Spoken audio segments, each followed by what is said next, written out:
There's a popular characterization of millennials and of Gen Z, the two youngest generations. Myself being a millennial, Gen Z. There's a common characterization that takes place. I'm a millennial, so I expect my participation trophy right after Mass. I'd really appreciate it.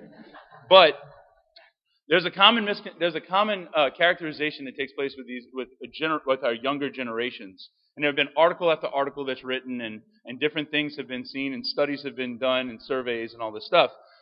But one of the biggest things is that you see younger generations leaving jobs, entry level jobs, or bypassing entry level jobs because they quote unquote don't make enough of a difference.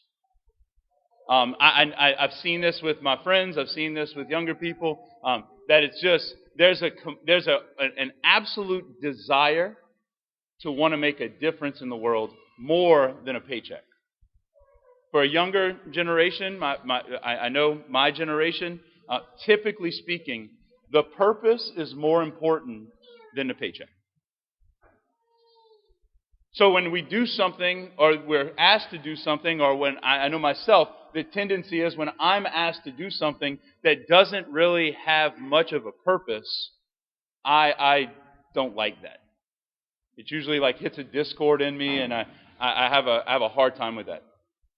There was for example, my first year in the seminary, I was myself and Father Bryce, who was here last week, right? And then Father Josh Rodrigue. We were assigned to Father Josh's parish. We had our fun. We were enjoying ourselves. At the end of the summer, we went on a mission trip. And when we went on a mission trip, we went to Kingston, Jamaica, to the Missionaries of the Poor. Beautiful apostolate, beautiful group of men that are serving and working in Kingston. What they had was they had these different centers throughout Kingston, throughout the city. And they would take care of people, whether it was a women's group or a men's clinic, or there was an outreach for an AIDS epidemic kind of space, and then there was a children's center. There was all these different centers that were all kind of specialized spaces for different groups of people. And what we would do is every morning we would wake up. We were one of the brothers, so we would wake up at 6 o'clock in the morning. We had Mass, and at 6:45 we had Rosary and a holy hour after that, and pray the breviary with them and all these things. And then it was, all right, eat a quick breakfast and get out, go work. So we would get to the center and we would walk into like the office space that they had there. And when we were sitting around, the brothers would sit there and just hand out jobs. We need some people to mop. We need some people to feed people. We need some people to do this, do that, all these different kind of things. And one of the jobs that I remember, this first day we were sitting there, they were going around and they're saying, all right, we need a few people to mop. 1, 2, 3, you three go mop. We need a couple of people to help get people ready for the day and change them. 1, 2, 3, you go do that. One of the jobs was we need people to bathe people. And I remember my eyes got really big, and I got nervous, and I'm sitting there, and I see 1, 2, 3, and it was Father Bryce, and I laughed. Have fun, buddy. That job's off the table. I'm good, right? So we went through all these jobs. We were going through the day, and we're all doing our work. But at one point, one of the brothers walked up to me, and he handed me a nail clipper. And when he handed me a nail clipper, he said, do me a favor and see if anybody needs their fingernails or toenails clipped. So I'm standing there with the nail clipper, and almost immediately, once the residents there saw a nail clipper, they basically built a line. So now they're in line, they come up to me, and the first guy that came up to me, I'll never forget what he looked like. When he came up to me, you could tell he was mentally and physically just not there, and he comes up to me, and he offered me his hand. And when he offered me his hand, I go to start clipping his fingernails, and his fingernails were probably about half of what you would see on a normal fingernail because of how much they had been clipped. And I remember standing there and like, if I clip this man's fingernails anymore, he's going to start bleeding. It's going to really hurt. But I remember I'm holding his hand, and I'm kind of not knowing what to do. So I just kind of like took a little bit off here and there, like just little corners and things just to try and, okay, I did something for him. Big smile on his face, and he walked away. Later on in the day, at lunch, I was talking to one of the brothers, and I said, man, like, you gave me this, and I feel bad because I wasn't able to, like, do the task that you asked me to do. I wasn't able to fulfill the purpose that you asked me to do. And he looks at me and he says, you missed the point. I said, what you mean? He said, you've completely missed the point. Your purpose was not to clip fingernails. Your purpose was to show love to a resident. And that's why, even though it was excruciating pain for him, he was the first one in line and offered his hand to you. But he said, you have missed the point. It's not about the purpose that you think. It's about the purpose of why God sent you here. So often, I think we can fall into this place that we want to try and define our own purpose or fulfill what we think is our purpose. But ultimately, God is the one that sets the purpose. God is the one that will fulfill the purpose if we only let Him. The most important for us to fulfill said purpose, for us to fulfill the purpose that God has for us, the first step and the most important virtue that we can possibly ask for is the virtue that's highlighted in today's gospel, and that is humility. Humility is and will always be the first step to sanctity. My favorite definition of humility, it comes from the movie Rudy, the little Notre Dame football movie, right, from years ago. If you don't know the movie, Rudy is this little runt of a litter. He's got no talent. He's a small guy, but he's got heart. And he just wants to play and has this dream of playing at Notre Dame and running out of on the field with his gold helmet shining on a Saturday afternoon. And why would he not want to play at Notre Dame? Because they're always going to be overrated and in the top 10, even though they don't deserve it. So Rudy, but he has this dream and this desire and always wants to play at Notre Dame. And he goes to the little school Holy Cross that kind of shares campus in South Bend with Notre Dame, and he works his way to try and get his grades up so that he can finally get into school and then finally walk onto the team and then hopefully one day maybe be able to dress out. That's the arc of the movie. But as he's at Holy Cross and as he's working on his grades and trying to get in and applying, he's constantly being rejected. And there's this moment where he has one final chance to maybe be able to transfer into Notre Dame.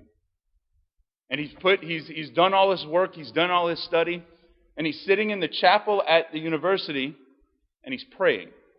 And this old wise priest that knew him from the day he got there walks through, sits down with him, and starts talking. And Rudy tells him the situation. He says, maybe I haven't prayed enough. And the priest looks at him and says, I don't think that's the case. He looks at him and he says, there's two irrefutable facts that I've come to learn in my time as a priest. Number one, there is a God. And number two, I'm not Him. I think that's the best way we can start with the definition of humility.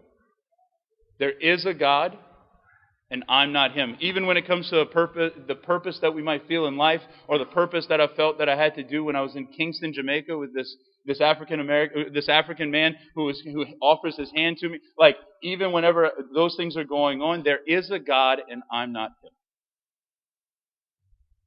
Because humility is first and foremost rooted in truth.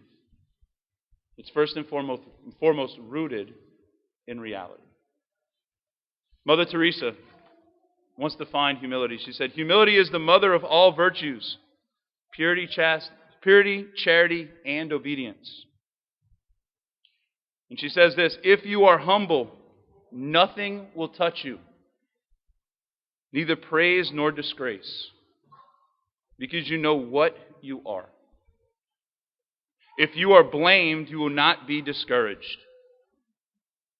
And if they call you a saint, you will not put yourself on a pedestal. Humility is first and foremost recognizing reality. It's recognizing truth. False humility is being someone that can sing and saying, "Oh no, I'm a terrible singer." That's That's lying. That's not virtuous. But true humility is recognizing reality as it stands, but always in reference and relationship to God.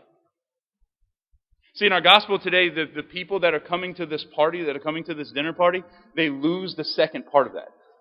They forget that they're in relationship to God. So what happens when the guests get there? The first thing they do is they're kind of jockeying for their position. They want to sit at the head of the table. They want to be at the more honored seats. They want to make sure that they are the ones who are seen and who are reverenced when people walk in as the powerful people, as the influential people. They want the good seats. The host. I have a feeling that Jesus doesn't just do this in a vacuum where he just pulls out this one teaching for the host of the party, but instead he looks at him and says, don't invite the rich and the influential.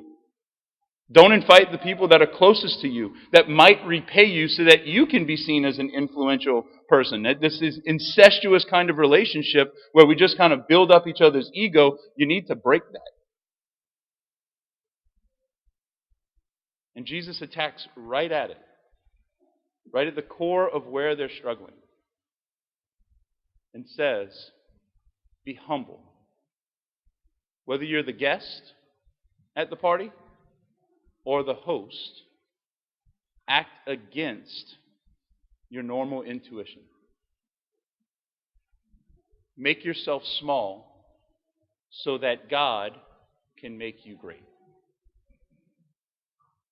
Today as we come to Mass, we come with this. I find that this is always funny because I think of like the old saying of the best Catholics sit in the back of the church, right? So the best Catholics probably sit in the back here and the back over there, right? But like that whole idea of like that we don't want the places of honor. Catholics really listen to that, right? But there's this intuition in us that we want that in the world there is a praise and there is an honor and there is a power that we can grasp at. But God is saying actively, don't do it. God is saying actively, make yourself small and let me make you great. If we can't do that in things as trivial as going to a party, if we can't do that in things as trivial as where we sit when we go to a banquet, then how can we continue to do that in something as important as our relationship with God? Because the tendency since the beginning of human nature, since Adam and Eve, has been this struggle of man to try and put himself or herself on the level of God. We're small before Him. We're little. This is a gospel that the greatest saints preached over and over and over again. And today when we come to Mass, we get to be little. We get to be before our God who is all-powerful, all-loving, all-present, who sacramentally steps down onto the altar and gives Himself to us. But He sees it fit to honor us in that way. He sees it fit to come meet us in our humanity and in our littleness and to lift us up to be with Him. The other thing about humility, and I'll end with this, is that in a very powerful way, the more humble and the more little we are, the more we come to cherish what we do have, and the more generous we become to others. Tomorrow is the 1-year anniversary of Hurricane Ida. And if I think back to the weeks and months in the immediate wake of the storm, I can think of the amount of, the only thing that comes to my mind is the overwhelming amount of people that were ready to help, that were ready at the drop of a hat to cook, to give some kind of help, to give aid, to give financial aid, to give to help and tarp a roof, all these different things, especially when the rest of the world forgot about us. You may still be sitting there just waiting for your house to be ready, as many of us are. You might still be looking for a sink to just be installed in your kitchen. But regardless, God, the humility that we had at that moment, where we recognized our mortality, our littleness, and the utter reliance we needed for God, I think is what made us more generous to our neighbor. Then the lights came back on. And then the grocery stores opened. And then we started to forget. By no means do I want another storm. But that spirit of generosity, of littleness and humility that we shared as a culture was something that I think that deserves to be cherished. May today we not need a natural disaster. May we not need something that big that affected us so profoundly. But instead, as we come before our big God, may that lead us to a space of generosity, of gratefulness, and ultimately, humility.